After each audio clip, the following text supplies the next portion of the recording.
might mean that everybody gets this pop-up again. So please don't click the wrong one. That's sometimes. You did already? Yes. So cool. I think we are on time. It's exactly. So I would invite Ruven to talk very shortly about the background of this conversation that when we invited many of you here. Cool. Yes, so interop, I think we often talk about this, and that's obviously like a big goal for many of us. So I think what we have realized that whilst in theory a lot of the DID methods and everything else should work together, but I think until we actually show it and build it and actually have code around this, we know what we don't know, and there's a lot of stuff we need to figure out. So like a year and a half ago, we said like, instead of just demonstrating it between like two parties or like doing something like in a small scale, how can we make this more organized as a community to demonstrate this? Because for big organizations, I think it's important that they can see, okay, they are not putting one egg in one basket because there's like one company stack which works and they all promise it's interoperable. So I think it's important to advance the ecosystem to get the comfort from big organizations of any kind. And on the other side as well, I think for startups to know, is there a tag there? If they pitch somewhere, they want to demonstrate it. I think it's super powerful if you have the chance to say, look, I now use wallet A, I now demonstrate my use case here. And by the way, here's wallet B, different blockchain, different blah, different provider, and it still works. That's kind of what was the starting point. But then we had lots of conversations about like, how can we even start doing this? Because it's so many things and so many moving parts, and you could do so many things. So we said, at least let's agree on one simple use case we all understand, and we picked like an education use case. So you go somewhere, you get a education credential, you put it in your wallet, and you share it somewhere. Super simple. So we don't at least need to not worry about that part. So we can then focus on what are the interoperabilities we can and should demonstrate first.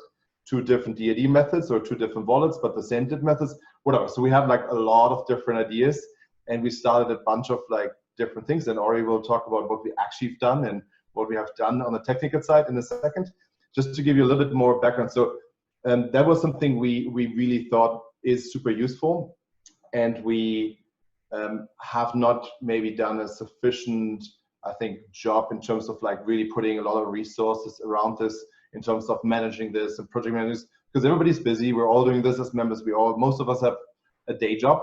So we were lacking a little bit of, I think, some momentum after some of the events. So we said we want to really restart this effort, and want to use today's event to just really talk about the revival of interoperability and our effort here, and invite a broader community than just DIF to work on this. So the idea is really, that's kind of the background. Ori, as I said, we'll talk about the technical things, and then we will talk about the scope. And the scope here of this working group, it's something we drafted as like maybe 10 folks came together and started putting something on a piece of paper. So this is, I would say, just a kickoff of this. So this is not set in stone. So please, we want this to be something where most people will join and who are interested to make this real. So, and I think Juan and Pamela will talk about this part, and then we can talk about next steps. So that's kind of, I think, the core of, I think, the interop background and what we want to achieve in this session. And with that, I stop and let Ori tell us what is happening for now. Am I going next, or is Juan and Pam going? You talk about what happens on the technical side, and then we talk about scope. Okay. Cool. So I'm going to share the Decentralized Identity GitHub repo for interoperability in the chat. And I'll give a little bit of background on how the working, it's not a formal DIF working group today. That's part of why we have this working group scope link, which I encourage you all to review. But historically, DIF has been a heavily engineering and software development oriented organization. And that's one of the things that initially attracted Transmute to DIF, seeing the code, seeing opportunities for getting hands-on. And our approach at DIF for interoperability has always been that it's a provable property of systems. And we seek to develop that proof in a public and open manner. However, because there's no formal, historically, a formal working group, the sort of agenda setting and the kind of regular drumbeat of other working groups hasn't been present historically for interoperability. So historically within DIF, interoperability has been a segment of all of the existing working groups. And that's something that we're hoping to refactor as we reboot interoperability at DIF. So the key sort of technical progress that we've made on interoperability so far this past year, and the most significant contribution has been from YOLOCOM, Spherity, and Accenture in the contribution of an interoperability project across wallets. So that's checked into that repository that I've linked. I don't know if anyone from any of those organizations wants to speak briefly about that contribution. If not, I can attempt to summarize it. I can quickly. Yeah, go ahead, David. Yeah, so it's me, David, from Accenture. Together with YOLOCOM and Spherity, we were building a product, a prototype for the Ministry of Digitalization in Germany. And what we tried to achieve, getting credentials in a wallet from issuer service. Actually, the story is that someone needs to go to an event and needs to have a credential to access the event. Could be any political event, could be any sports event. So that was the idea. And so then they credential the user had a credential in the wallet already, which was some sort of a passport credential. And with this passport credential, you needed to get the access credential for a stadium, for example. But of course, not every user wants to have the same wallet installed. So we said, okay, we need to have this service interoperable. And therefore, we tried to build a service which can be installed on every issuer side to make a public credential. Let's wait. Awesome. There's a link in the chat to. I will link to more information about it. Yeah. Awesome. Thanks, David. So that's that contribution, I think, is the most significant code contribution that DIF has ever received in terms of interoperability. So it's really awesome work, and special thanks to Accenture and YOLOCOM and Spherity for that contribution.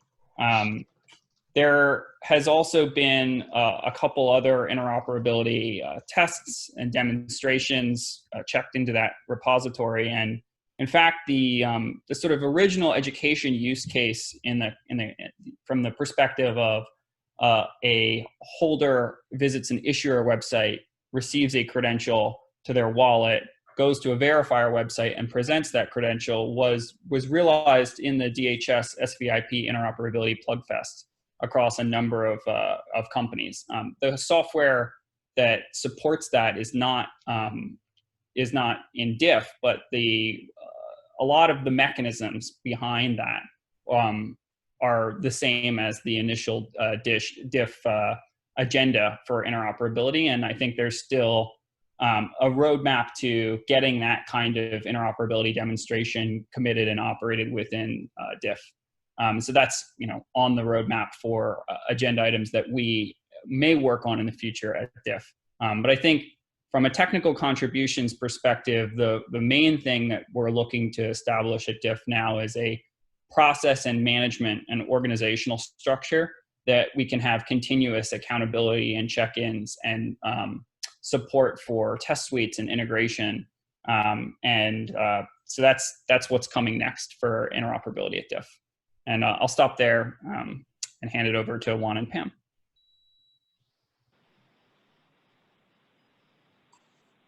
Juan, you want to go first? You are on mute. Yeah, we can't hear you. Yeah, sorry about that. Hardware mute. So I think we're presenting the charter. Should I screen share it? Or is that too boring? No, it makes sense. You got it, Bosh? Yo.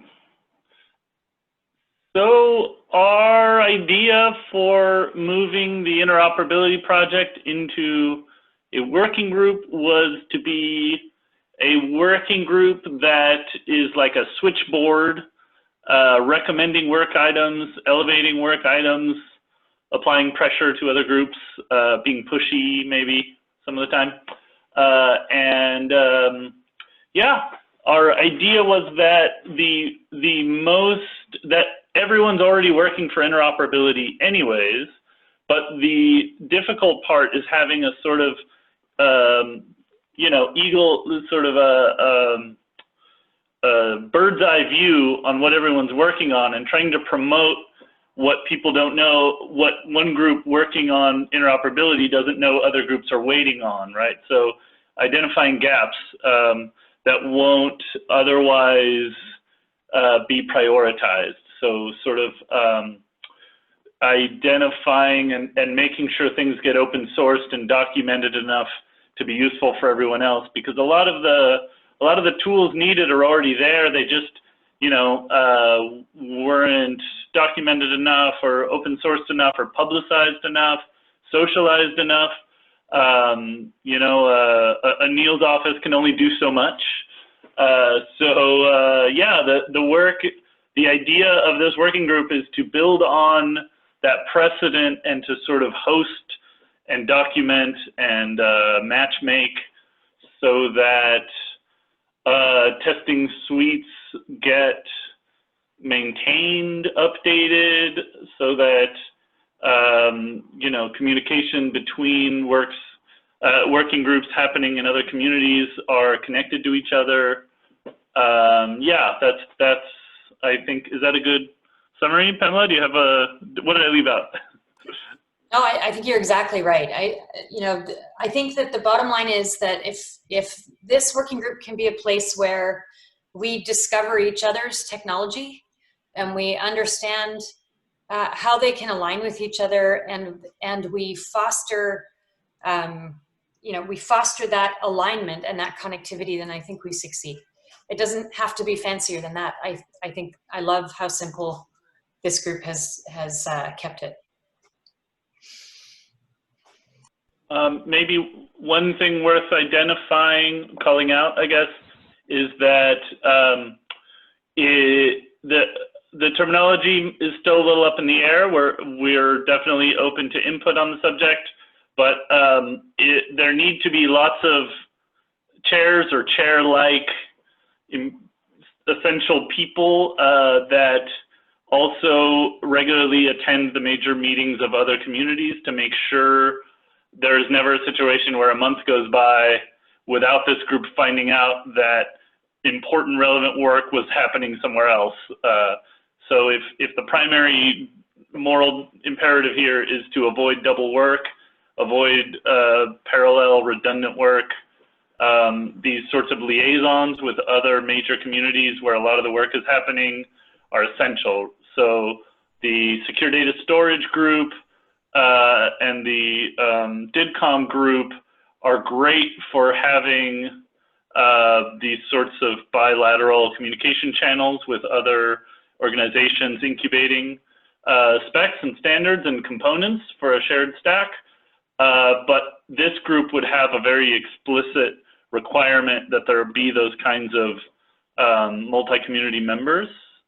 And yeah, I think it's still taking its final shape. So if you have strong opinions on how that could and should work, yeah, we're open to it in Q&A if you want to lobby for yeah, a specific vision of how those parts could interact. I'm personally partisan to the idea of periodically redefining which liaisonships are essential and having a sort of emergency election if one of those liaisons leaves. I think it should be a showstopper not to have some liaisons, but maybe that's unrealistic. So I don't know, people are welcome to opine, particularly people that have done a lot of this sort of cross-community code development work in the past. Hey Juan, there was a question from Anil in the comments that you might want to talk to about what the definition of interoperability is. Ooh, that is my favorite semantic quicksand pit.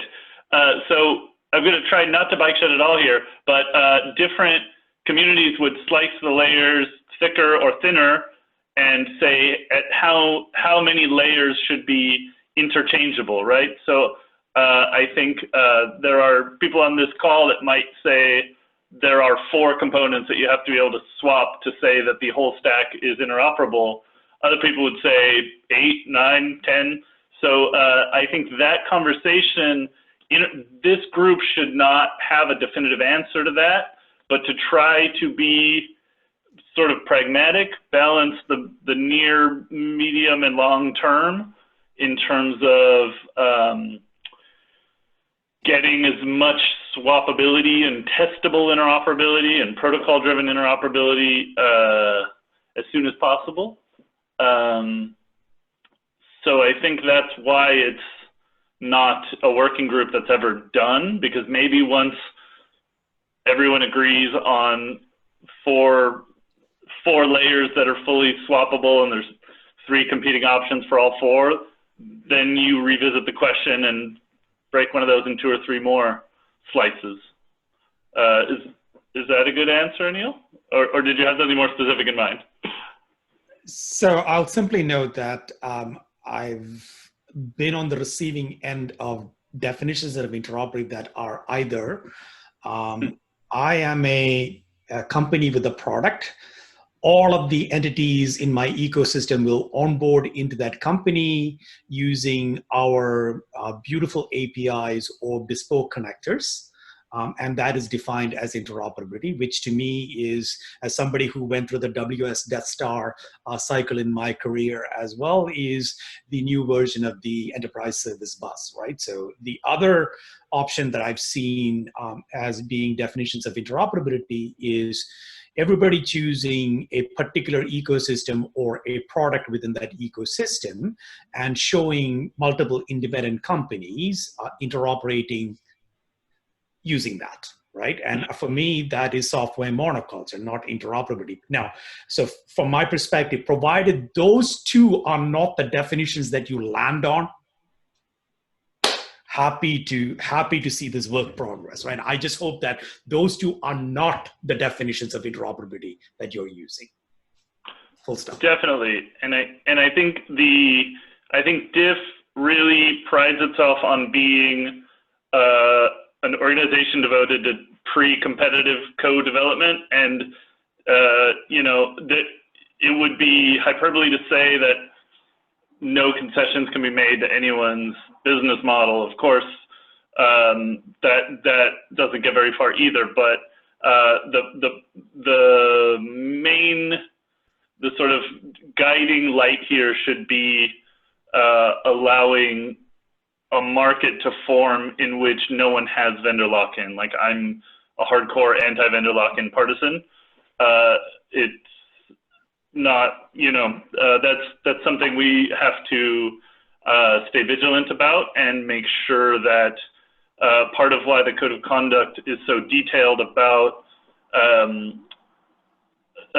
conflicts of interest or people representing companies.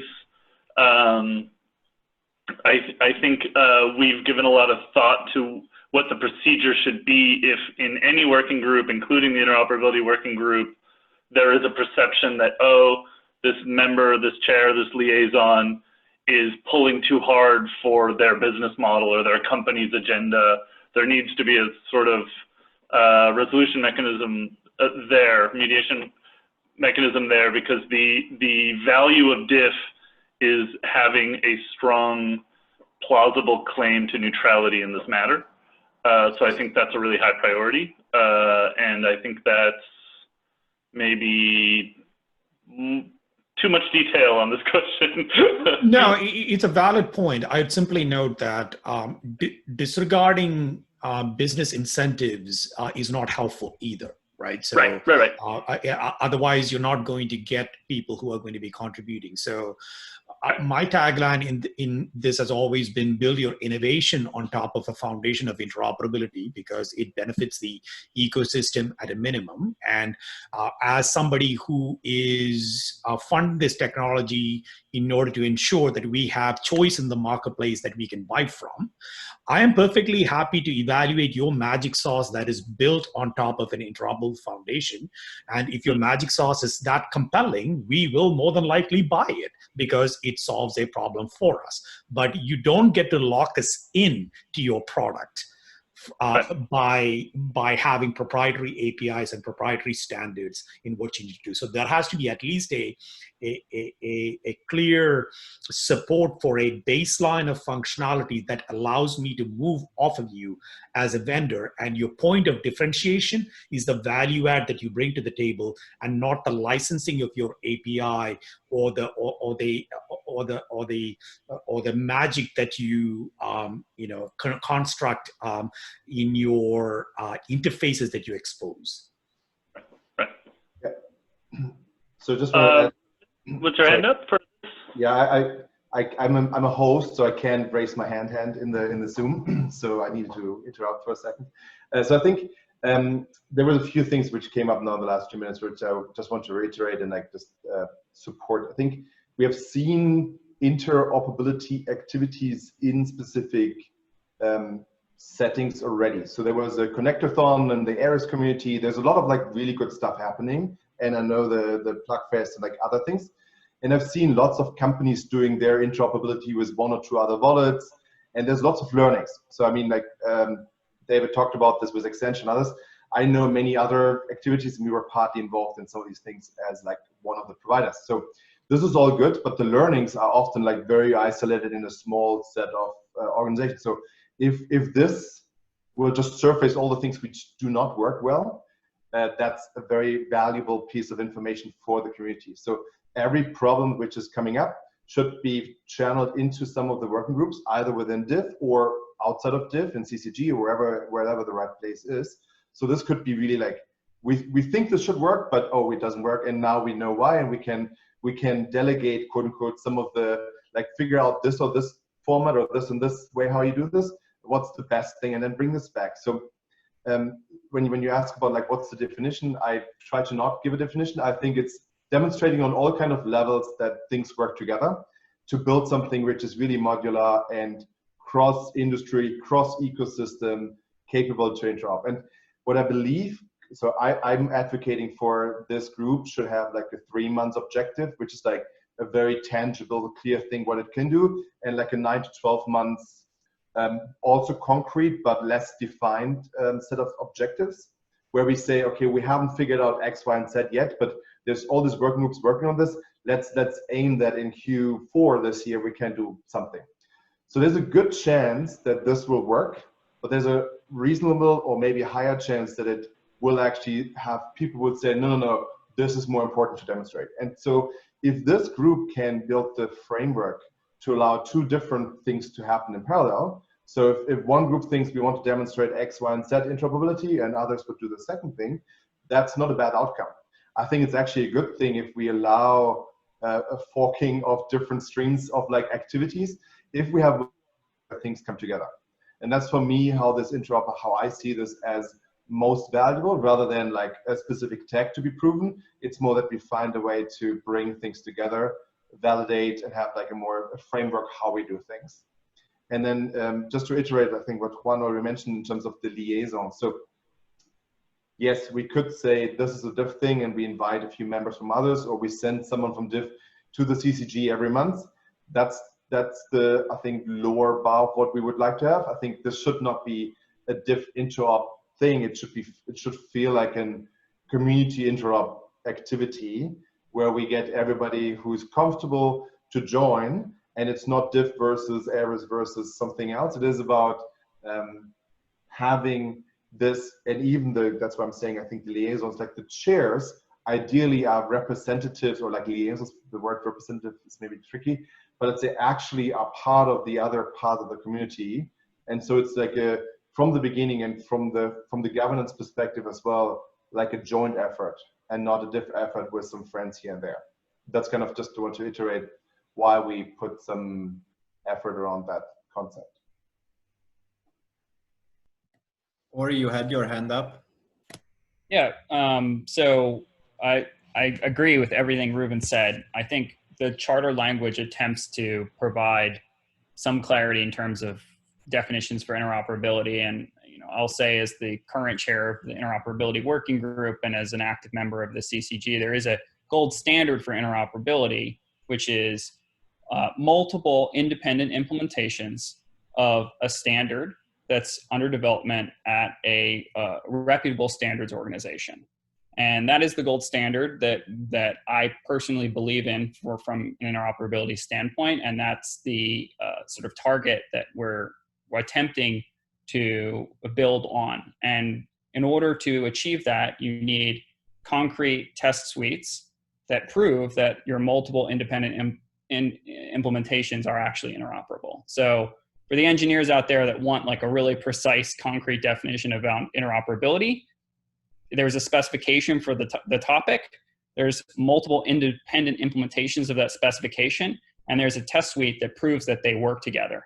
And if you can't show me that, then you don't have interoperability, but that might not be the end of the world, but that's certainly the bar that we're attempting to reinforce, whether it's within the DIF, within CCG, within Hyperledger, or Trust over IP. The mission of this working group is to help that bar be met anywhere that interoperability is considered.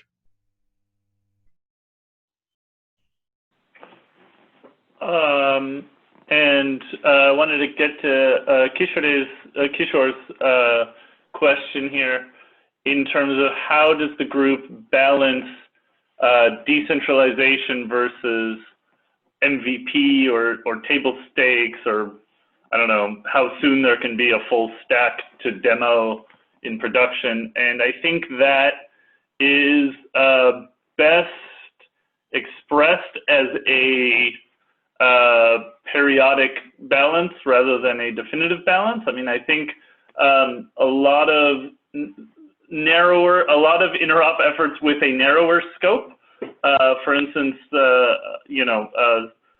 something that has less representation across blockchains, languages, stacks. Oh man, everyone has their hands up. I will just let Pamela and Ruben continue this. Maybe Pamela, her hand was up first. Anil was the I think first. you're doing great. I think Anil's hand was up first, actually, just so you know. Go ahead, Anil. Thank you, Pam. So I'm trying to, this question might be more directed at Ruben from the diff perspective. I don't know one of the things that I have been leery of in the past, which you guys address by the formation of the ever renamed Encrypted Data Vault Secure Data Store Working Group. I thought that was a brilliant move to bring doing that work jointly with the CCG by providing visibility, and there was no barrier to entry for anybody seeing the sausage being made, right? Forgive me if that is an American phraseology for those who are not American. So basically getting to see the actual, the ingredients being made into the actual end product, right? So I think that was a brilliant move, and I am a big fan of that work, right? So I'm trying to get a sense of how you sort of envision this interoperability group in the visibility that you're going to be providing to its work, and the ability of people who might not be members of the DIF to have at a minimum visibility into the group as well. So that's one point that I wanted to get some clarity on, because I think that matters in the broader ecosystem, right? So I have a follow-on question, but would love to get your answer first on that. Sure. I think for this working group, similar to what we have, yes, this is open for anyone without any restriction. We're still creating internal PR protection. It has, if it pros and cons. So group, if we have the first calls, can narrow down a little bit more about the wording of what they want to achieve. My personal assumption is that this group is a facilitation group and builds frameworks and stuff, and not the specifications, and therefore it can be likely even without IPR. So it can be really without like any barrier for entry to join them.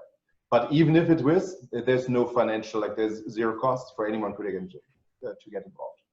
I want to make sure that that's clear. Thank you. That actually is remarkably helpful.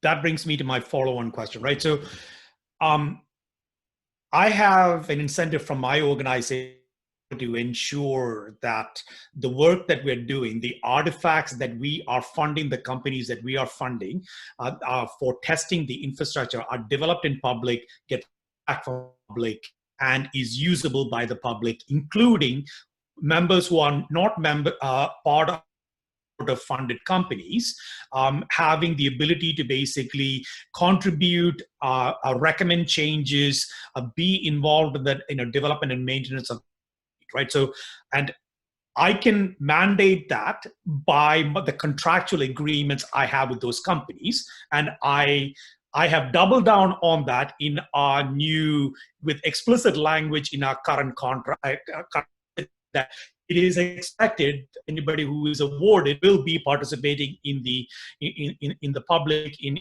encouraging this to move forward. Now, I'm often asked, why don't you fund a test suite? My funding does not work like that. I have to provide a direct line of sight to solving my organization's problems in everything that I do. I am using taxpayer money in order to do this work. So I need to make sure that the taxpayer funded mission of my organization is actually being solved by doing so. And the way that I am threading that line is making sure that the technologies and the companies that we have contractual agreements with are encouraged, and in some ways with not so subtle push behind their back to go out and participate in public. My concern is that that works during the timeline when I have funding in place behind companies. The artifacts will remain, and I am really concerned with maintainability of these test suites and frameworks that are being developed. I am perfectly happy to fund them for the next 2 to 3 year cycle in order to make sure, as part of the funding that we put in place, what happens after that? Who is now? And so one of the questions that that's in my head is DIF the right entity that could potentially step in to sort of be the caretaker of those test suites? I don't know the answer, but I would love to have that discussion in the broad to see so that there is sustainability around it. Mm-hmm. I think you bring up lots of different questions. I'm not quite sure whether we can go to the level of detail maybe in the conversation today, but I think in a nutshell, what we want DIF to be is like the place where we can incubate a lot of the stuff. If we find that we're working on technology which has reached a certain level of maturity and it's better placed in organizations like WCC or IETF or some other place, then might be a contribution from the DIF organization to that. What that means when it's there, I can't tell you because I'm not familiar with their long-term plans. I would be very encouraged and interested to have this conversation as part of DIF, like what can we do long-term? We had very recently actually the conversation about the financial sustainability, like we want to open up more, so we want to reduce barriers, we want to reduce the friction for companies to have a financial barrier to be part of DIF. So there will be some announcement coming very soon, but the trade-off is always like, if you can make a commitment for 2 or 3 years, I'm not sure whether we today can make a commitment beyond 2 or 3 years. So that's where the question will come up, like how can we develop DIF long-term to be an organization which could take on that role, and like where is the funding coming from long-term. So I think for the next years we're good, but I think it's the question like how do we, like 5 to 10 years, I struggle to have a good answer today. So understood. I'll simply note that I think the question in general is there value in sustaining those testing frameworks in the long term, rather than whether it is, whoever, provides that funding, so from that perspective, I am constantly in the back of my head is Heartbleed, right? And open SSL implementation that is core and parcel of, majority of our internet-facing infrastructure was maintained at a quarter time by 1% or one person or something like that, right? We don't. It stands on its own. So, can I add something? I'm not interrupting anyone if I do, am I? Okay. I think your feedback about the comms is really important. Right? If all we do is create a bunch of test harnesses and checkboxes, then I think we fail, right? We should be both teaching each other, but also reporting out so that the entire community gets to understand the ecosystem at large, right? And, you're absolutely right. It's a critical piece anyway, because none of us have time necessarily to learn all of the things, right? So, I mean, all of your points, I think, about the test harnesses and about who maintains them are definitely dead on, but I just wanted to highlight the comms piece because I think we could add more to it in the charter. Thank you, Pamela. Just because I'm the timekeeper a little bit, we are at 36 and there is an operational piece and a few comments I also would like to add. There is going to be a break from 40. We can definitely keep talking about Interop. I just wanted to point out our plans. Just to repeat, so this is a cross-community initiative that, because they've had a project called Interop project, we thought that someone has to start it, and we already had a basis. We already worked on it. Couple of our members have been already contributing with significant code bases to something, and that's why we started to work on it. What you have seen and what I've been scrolling through and we've been talking about is by far not a final version. We just drafted something so that we have a base to talk about. And as part of that, we would like to invite everyone to join a kickoff meeting where we can actually talk in details about the language. We can discuss questions that are more related of how we can contribute, how we can collaborate. We can clarify what it means that it's a community effort and not a DIF effort and not a CCG effort. DIF is just, we felt that we can initiate this project because we have the largest membership base in the ecosystem of decentralized identity community, but we can reach out to a lot of other communities and we can join effort to make this happen. As before I said, if it doesn't happen, everything we are building will end up being useless.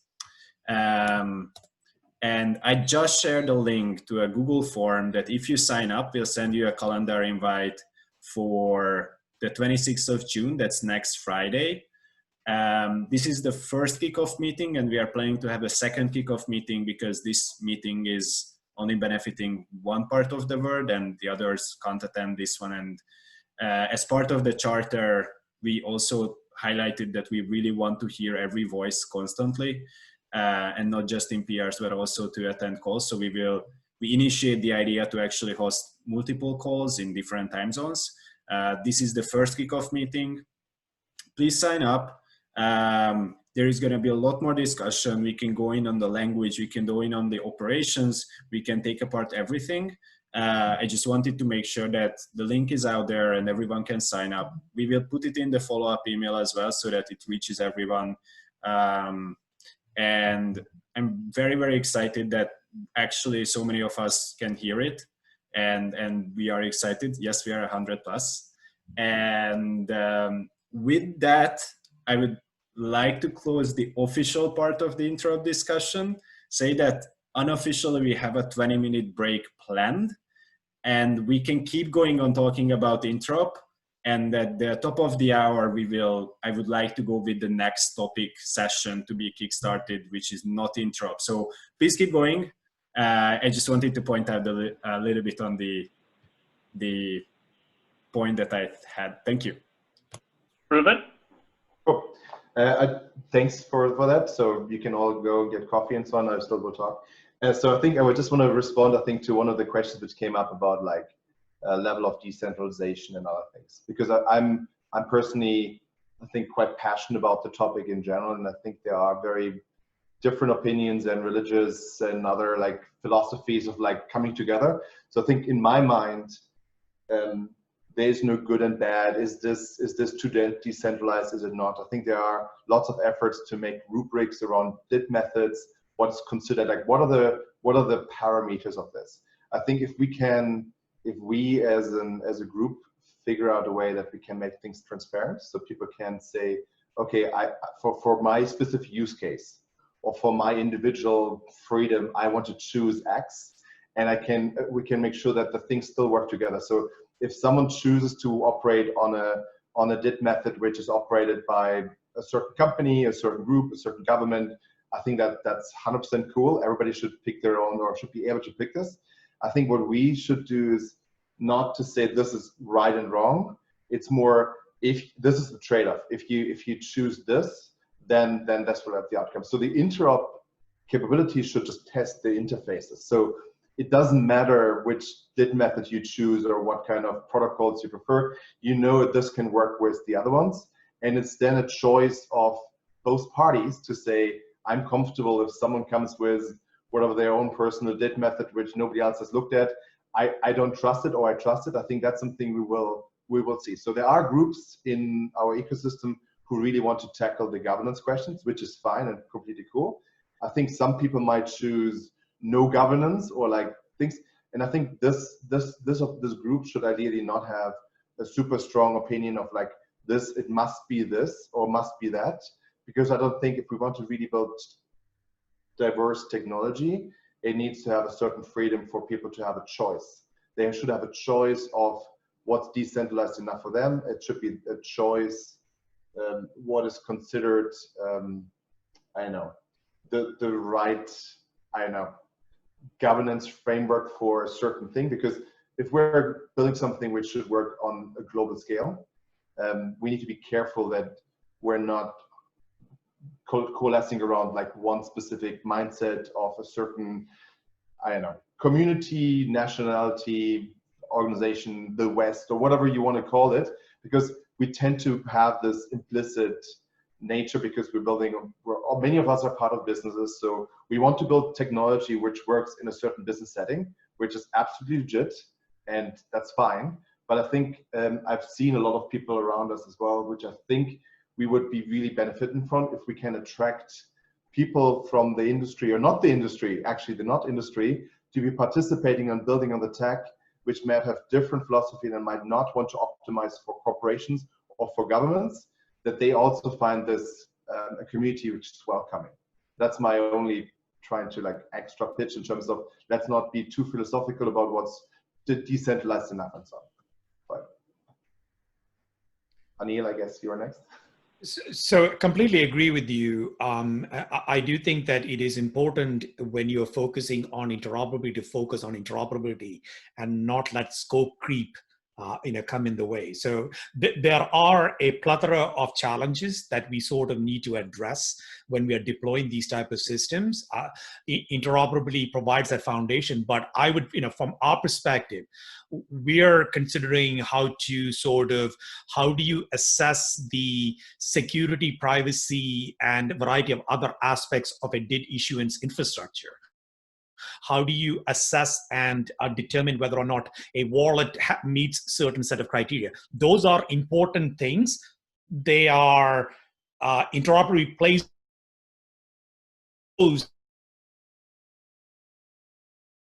group here, right? So I will, from our perspective internally, the discussions that we've had and the discussions that we've had with our companies has been, yeah, we're not going to basically just assign and approve any random wallet to come to our infrastructure and issue attestations to it from our infrastructure to any DID as the subject, of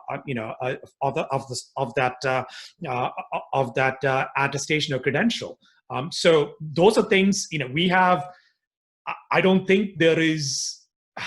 I find the lack in that area to be lacking as well. So I am brute forcing a lot of the things that I need to do in order to get to that point. But that is orthogonal in some ways to the interoperability work. To your point, we should be looking to make sure that all DID methods and all verifiable credential infrastructures have the ability to interop regardless of it, because my criteria is not going to be the criteria of everybody else in the mix, and we sort of need to support the broader global community on this one. So I'll get off my soapbox on that. I'm completely echoing what you just said.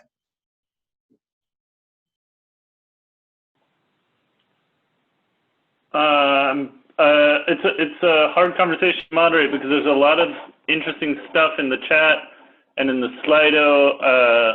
I want to try to get to a lot of different people's questions. Somewhere up there in the chat, someone asked about certification, which is always a sticky issue, and I think we're not planning to be a certifying body, but we are hoping that we establish baselines. Like Anil mentioned, that he needs some kind of benchmark against which to judge wallets, or to judge how,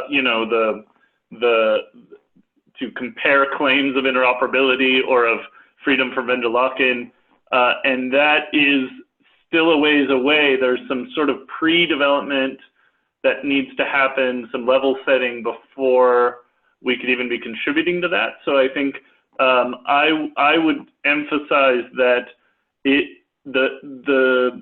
goals of certification are not the goals of this group. I think the goals of this group are more ecosystem-wide, because certifications are always for a subset of the market, for a subset of the ecosystem, against specific to certain use cases. And I think this is a little broader than that.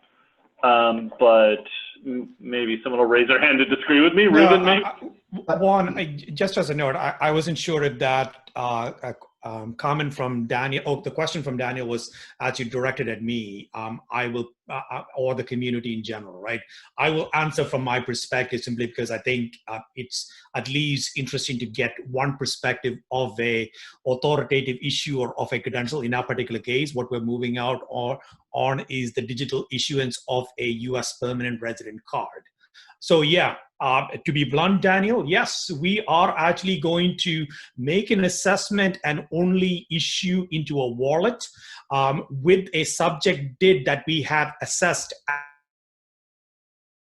being a minimum bar of security, privacy, and interoperability. Now, what does that mean, right? So from a practical perspective, I am in the challenging position where personally, I consider those type of infrastructures to be almost conceptually equivalent to the type of assessment that we do on authenticators and levels of assurance or whatever you want. But we don't have that within our ecosystem right now. So my approach within our program is that we are a multi-phase program. Phase 1 just demonstrated multi-party interoperability. Phase 2 is when our companies build out the full product. But phase 3 is when I throw a red team at them, right? So that is basically when we basically have a full assessment down to, if needed, code review of the implementations of the infrastructure that they're using. My intention, and I will fully admit that it is completely brute force, is to sort of distill some sort of a design pattern that gives us an assessment criteria that we can determine based on the best practices of those companies, right? I am doing it in the absence of anything better. so let me be very clear. I would prefer not to do this, but I don't have a choice because we are moving out and this is an operational deployment that we're moving out on. This is not an R&D project. So I need a solution. I'm going to brute force it and then realign with whatever the assessment criteria that hopefully will sort of percolate up through the community as well. So if people are going to do that, I am a champion of that work. Happy to help you there. Yeah, if it's all right, just one thing. We are starting with interoperability, not certification, right? I just want to draw the difference between interoperability and certification. So as long as we're, I could see us on a path there, but I think we need to start with just connectivity, right? And then secure connectivity and all of the things that you said, Anil. I want to make sure we're not boiling the ocean on violently in agreement, Pam, on that one, right? So the focus should absolutely be on interoperability because, to be blunt, I don't think we have enough data points and information in order to define the criteria for assessment in the current time frame. And that's one of the struggles that I'm dealing with as well, right? So yeah, I mean, I 100% agree. I think the certification topic comes up like every 6 months, not necessarily as the interop working group thing, but there's always certain, I think, part of the industry who would love something like this. But as you both said, like, we're maybe not there yet. And if there are objective criteria which we could test for, and then the big question would be, what are the objective criteria to be what we want to be as like an inclusive organization? And I think that's where we might have different types of things, but this is future. Let's first build something which technically works before we judge it in terms of like what's better than others or which fulfills certain criteria better than others. I'm a big fan of the transparency behind this, because what the rubrics discussion for people like the DID rubrics conversation is really has like lots of categories, what is considered as a good decentralization method. And it's a very hard and long conversation because there's so many different dimensions, and once you put some opinion on top of them, it gets very tricky because there's no such thing as like one global good DID method. They all have their trade-offs. Cool.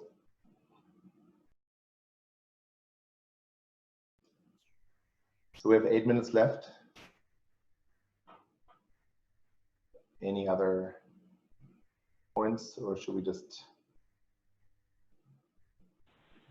I think a question from Slido that I'm curious about is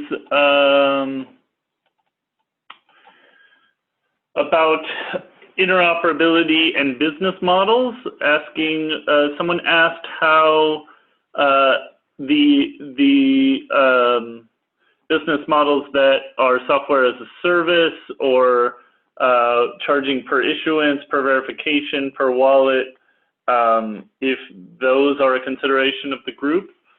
I don't really have an answer to it. I'm just sort of highlighting it in case people have strong thoughts.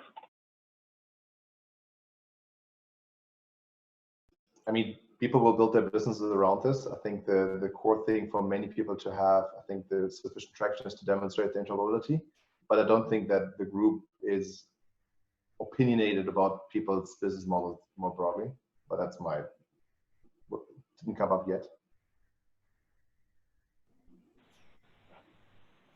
Yeah, I liked your earlier point, Reuven, that transparency is crucial here. So if, whenever trade-offs have to be made, when one thing is considered a core interoperability and the other is considered relegable to a future stage, there needs to be transparency there, and people need to make explicit whether or not it has to do with, proving competition or developing a market or favoring or not favoring individual business models. Yeah, transparency. Yeah, I think just on this one, so I think there's one, within the secure data storage aspect, we talked a lot about some of the core principles.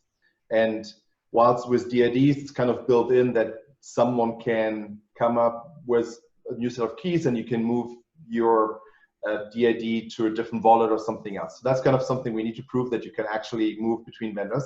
And I think the same core principles apply for the data you are like around the individual or around the entity. So in the SDS working group, some of the core principles means you can easily move your stuff off a business model. So if someone is operating a SaaS model, that at least one of the core things which should be provided in my mind, and I think at least what the SDS group has defined, that it is easy to replicate the data or move the data from one to the other. So again, back to, you're not stuck. If we're building like decentralized identity, we need to avoid on all levels of the stack that you're stuck with one provider and it costs you a lot to move out. I think we have seen this in the industry with your phone number. You can move between carriers, you can change whatever your I don't know, different providers, and we want to make it super easy for people to move, because that will increase the competition on like building the best experience and best tech, and not because the first one has captured the market and people are now stuck and nobody wants to move away anymore from the initial choice they made. Adrian, your hand is up. Yes, I think we're making this interoperability job 100 times harder by combining interoperability of things that have to do strictly with DIDs, DID documents, and verifiable credentials, and mixing that into the interoperability of things that have to do with the service endpoints that are related to that group. These are, in my opinion, two completely separable issues. They have different privacy issues related to them, and they have very different governance issues and very different business model issues.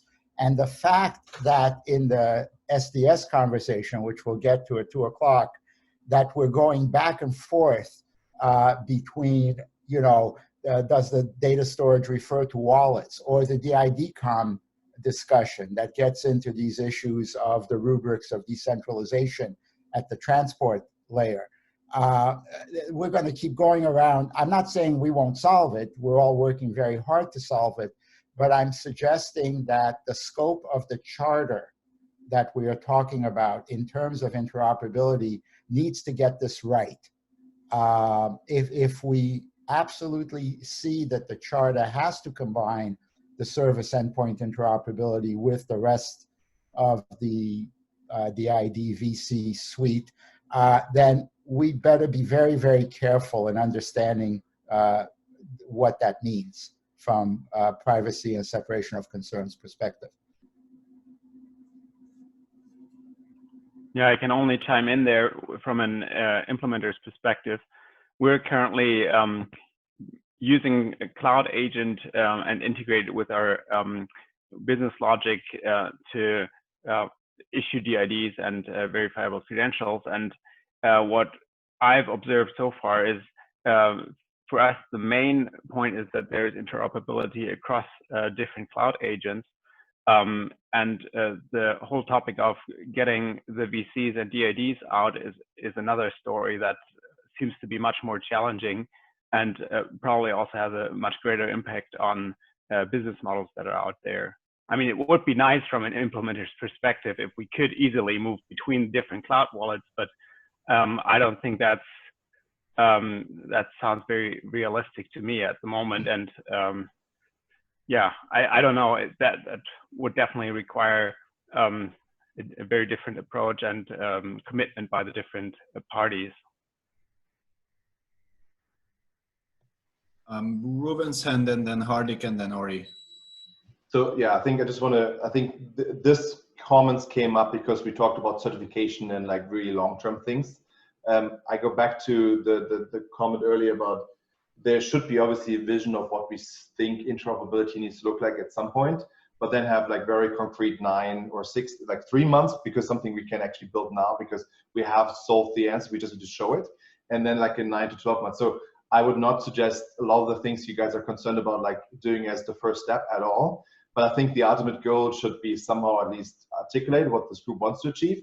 And then, as I mentioned, we should come up with maybe a few people want to show X of interoperability and a few others want to show Y, but at least we have a place to demonstrate different things. And so yes, I think I'm supportive of this. I just want to separate like long-term vision versus like immediate things in 2020 we can do. Hardik? Hey, so I asked that question, and just as a follow-on, what I want clarification on was like transferring over your VCs and your DID docs to another wallet is okay, but based on the demos I've looked at around Chappy and DidCom, which let you issue credentials from one service to a wallet of another service, I wanted clarification how the business model will affect that part. Because if you're like, let's say Transmute issues out something to Digital Bazaar wallet, how do you do payments on that? Am I up next? Yes, yes, Ori. That's a great timing question. Transmute is working with the W3C, CCG, and DIF members on a standard for wallet portability, which accounts for both the use of wallets in the cryptocurrency ecosystem and wallets in the identity wallet verifiable credentials ecosystem. So the work is preliminary, but the reason for it is that cryptographic operations are fundamental both to transferring of digital currencies and to credential issuance and presentation. And obviously there are a number of applicable standards that can be combined and used together, but I think the lack of a common wallet standard or format, or at least some ability to offer the potential for wallet portability is currently holding back this, ability to easily transfer a wallet from one cloud agent to another, and that basically prevents you from moving services. So this wallet specification I linked in the chat is also sort of related to the secure data stores work, which is also about user data portability. And so I think these are hard problems, and as a community, we're working to address them still. And that spec that I linked doesn't currently have a standards organization home, but it's sort of written more in line with the way the W3C writes specs from the perspective of it relying very heavily on the DID core specification and the verifiable credentials specification.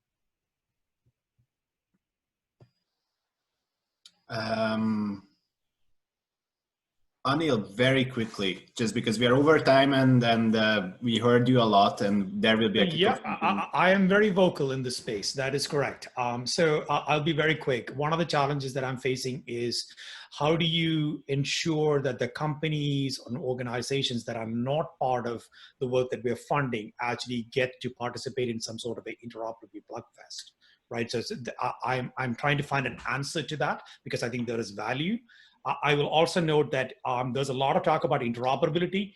I will note that basically talk is talk, right? So there is a whole lot of work and a lot of pain that went into getting to where we were, that RFCs and magical self-attestations do not solve. So I fundamentally consider Interoperability Plugfest to be critical in ensuring that we are all accountable to demonstrate that baseline thing that we're looking for. So I have to drop off to attend another call, but I'm hoping that that is something that we can all discuss at a future time as well, how to make that very concrete, very real. Again, I appreciate the opportunity to participate. Thank you all very much. Thank you. And Venu, last questions, words, comments, and then we will switch topics. Yeah. Okay, so I am a bit confused with all the discussion. Are you talking about interoperability or portability? That's one point I wanted to make. Second point I wanted to make is that it is probably easier to get everybody to agree to a protocol than agreeing to interchangeable components of a system. In the sense that if I have my identity in a wallet, saying that that should be possible. It should be possible to use another wallet is going to be harder to adopt, I think.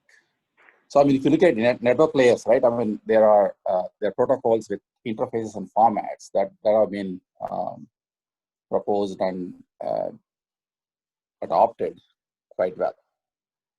But anytime you try to go beyond that and say, storage formats or software components, it's going to be harder.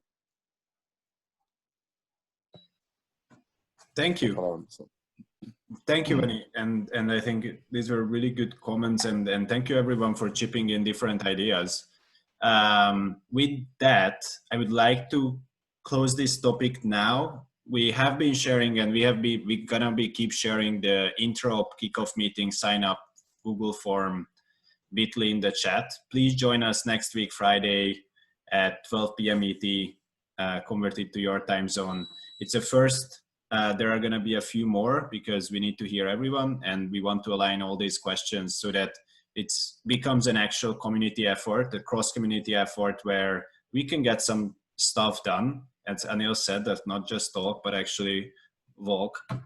And with that, I'm gonna just pause the recording for a second and jump to the next section of the meeting. Yeah, this was the break. Thank you everyone for joining us on the break. And I would